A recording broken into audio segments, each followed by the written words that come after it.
Time was against them. So was a commanding current. It ripped 2 men off their kayaks when they went over the small fall. One made it to shore okay, the other went under, never came back up. Nearly impossible to get out from the undertow once you're pulled into it. The search was on. I hope they find him. And it quickly became the talk of the town. Mom, we have a safety key. A couple hundred people watched nervously as rescue crews from across the area worked desperately to find the man before it was too late. There's always hope.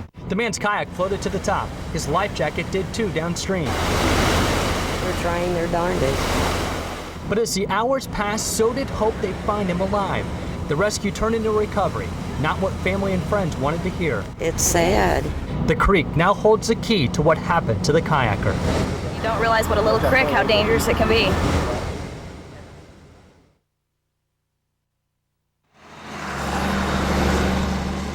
Middle America, on a lonely stretch of highway. A salute to soldiers and their sacrifices. I call it a big thank you card. It's 12 feet tall, weighs 56 tons, an old boulder the background, a portrait of patriotism, the message from artist Ray Sorensen. This is my way of thanking them, telling them they won't be forgotten. People in my generation do care. He's only 24, not a veteran himself. I just love my country. I love what it stands for. Reason enough to spend hours perfecting this painting that spans generations. On the backside that, Washington crossing the Delaware. This one's a Kennedy quote. It says, "Let every nation know." All the way up to the wars in Iraq and Afghanistan. This one I put the George Bush quote, "We will not waver, we will not tire, we will not falter, and we will not fail. Peace and freedom will prevail." I drive a truck and I salute it every time I come by. It reminds Vietnam veteran John Porter of the past. It's just a sacred rock. I get goosebumps every time I see it. He's my hero. A star in some people's eyes, locally and far away. Kind of wanted this for our newsletter. Some stopped to grab a snapshot. Others scribbled their thoughts. Messages set in stone. There's one that says, "We love you, Roger Brown." It's awesome to feel that my work's appreciated. The rock, as Ray calls it, a symbol of freedom in the middle of farm fields, receiving quite a bit of attention at home and all across the world. I used to have a lot of hair.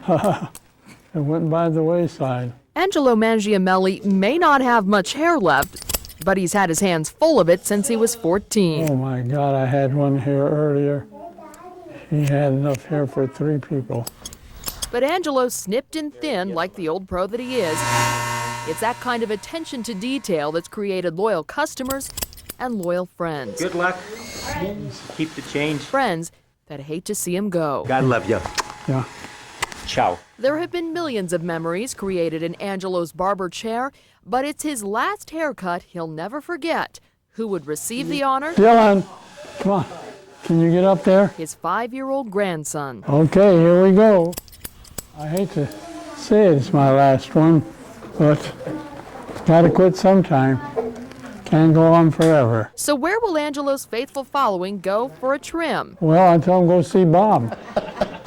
Bob Muselik, his partner in the barber biz for over 20 years. He takes his time. He does a very good job. He's very, very thorough. Angelo decided it was time to hang up the scissors when Bob announced he was closing and joining another shop. We're done here, just a little bit more. Unlike a pair of scissors, Bob knows he can't replace Angelo. One thing I could always depend on Angelo, he was always going to be here. But come next week, the old Belmont barber chair will be empty and Angelo's scissors will be silent for the first time in 76 years. I made a good living. Well, I'll miss all my customers.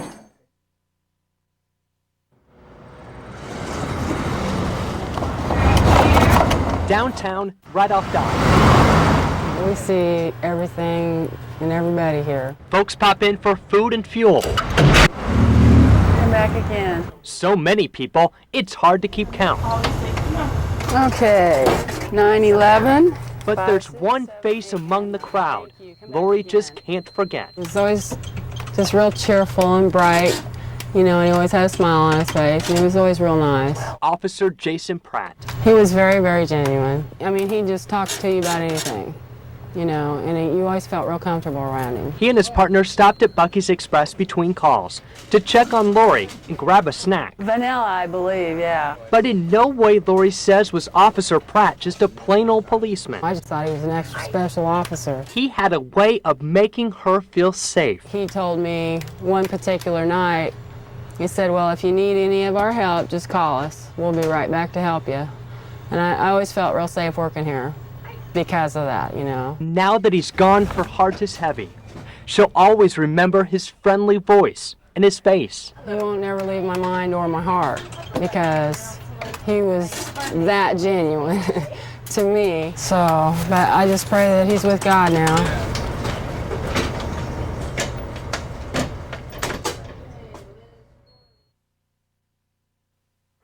Hi, guys. Since May, this is what Bill Dean has come home to every night. I do talk to it all the time.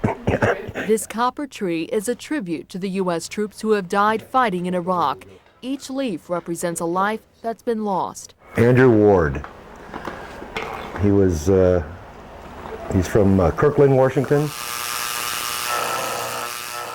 There are now over 1,400 leaves on the tree.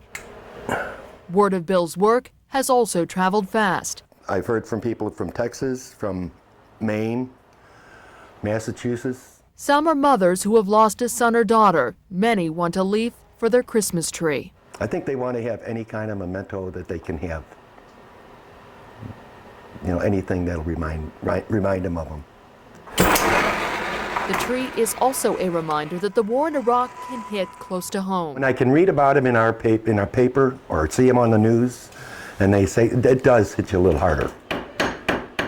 What's even harder is knowing his son Sean is somewhere north of Baghdad. I think the first week he was there, a car bomb went off in front of his vehicle. He hopes that's one leaf he never has to make. That'd probably be the hardest leaf I put on.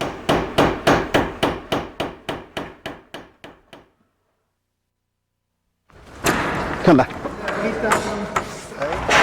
10 days from now, this room will be packed. On the stage? Yeah, right. Now, it's called Chinese New Year, but it's not exclusively for Chinese. I know the Vietnamese, they use the same calendar, they celebrate the same New Year, but they just call it a New Year, not a Chinese New Year. Every year, the party gets bigger as more Asians move to Las Vegas. I think Chinese see that, and also they're always drawn towards the gambling. That's why down here on the Strip, they take Chinese New Year seriously. You can see there's a concert here at the MGM, and at the Bellagio, well, they're going one step further. Over 10,000 flowers form the New Year's display. Nice to meet you. Nice to see you. It's Audra Danzak's job to make sure everything is perfect. Everything symbolic that we've done, our lanterns, our firecrackers which chase away evil spirits, our 45-foot pagoda. Hi, There's 6 layers to the pagoda, 8 sides, all lucky Asian numbers. There's even live fish, another good luck charm. We rented them. Oh, they're so rented fish? they're rented fish. Happy Asian tourists mean big money. It's not just in the pool. The casino chips that we fished out yesterday and a $5 bill that we fished out this morning. So, you know, the East meet West. You know, it's this culture. We just minimize the culture shock. So we have a lot of tourists from China, Korea, and Japan. The goal is to keep them coming back, maybe even for good. Why not live in a place that you love to live in and do business at the same time?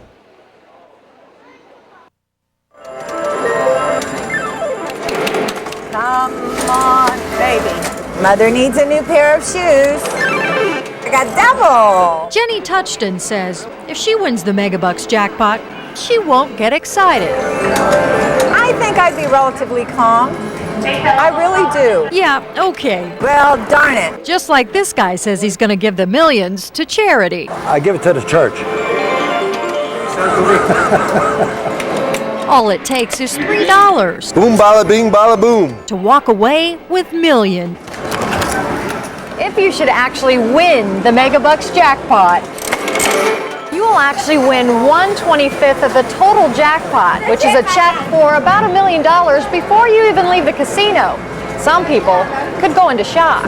International Gaming Technology spokesperson Connie Fox says since 1986, all 57 Megabucks winners have become instant celebrities. I think the one thing that's common for everybody is that they go into a period of shock. Connie says big money can bring on a lot of stress. Everything in your life is going to change. That is just the reality of it. And that sounds pretty good to just about anyone who knows being a millionaire is not their current reality. All right, we got 18. We're back in the money.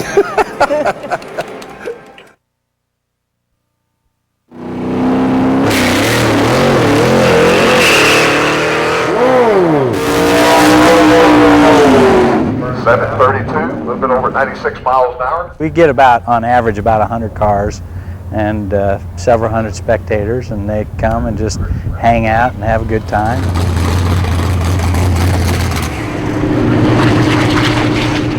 All right, let's go. Okay, Larry, bring the other guy up too. Not running my Impala. Mustang. Everybody thinks it's a Hemi, but it's not. Toss some of the keys to my car. Tell them to bring it on in. That's another good run. It's our hope that it prevents them from terrorizing the streets, if you will, racing up and down the streets in the industrial parks or residential areas for that matter. Right. Okay, pull in. Hey, how do they say that? You run what you brung? We've got street cars here, we've got real race cars, you know, we've got trucks, motorcycles, and it's grudge racing. I don't know, we do all right. 62 miles an hour. It's fun though, a lot of fun.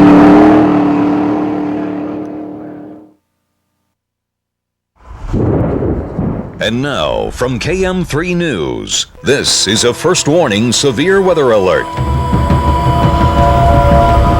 This has been going straight east. Okay. A little bit south, but most of it's been straight east. How do you describe this as other storms that you've seen? Never thought it'd happen.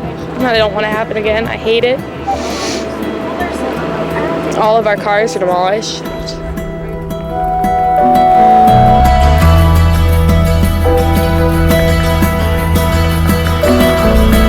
Listened to the TV and they said 28 minutes it'll be in Hallam. So I told Mom, let's go down. Just a few minutes ago we had a report that there was a tornado on the ground 6 miles to the south and east of Wilburn.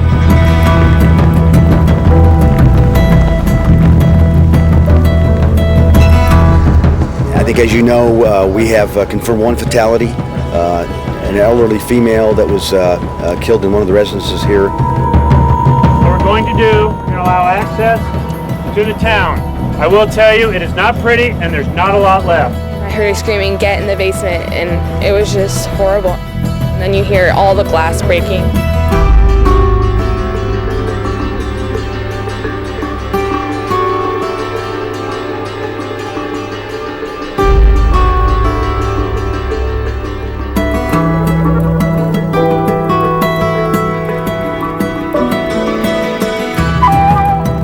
Not a storm damage on the other side of the river. Severe weather hit Fremont County, Iowa around 10 o'clock last night.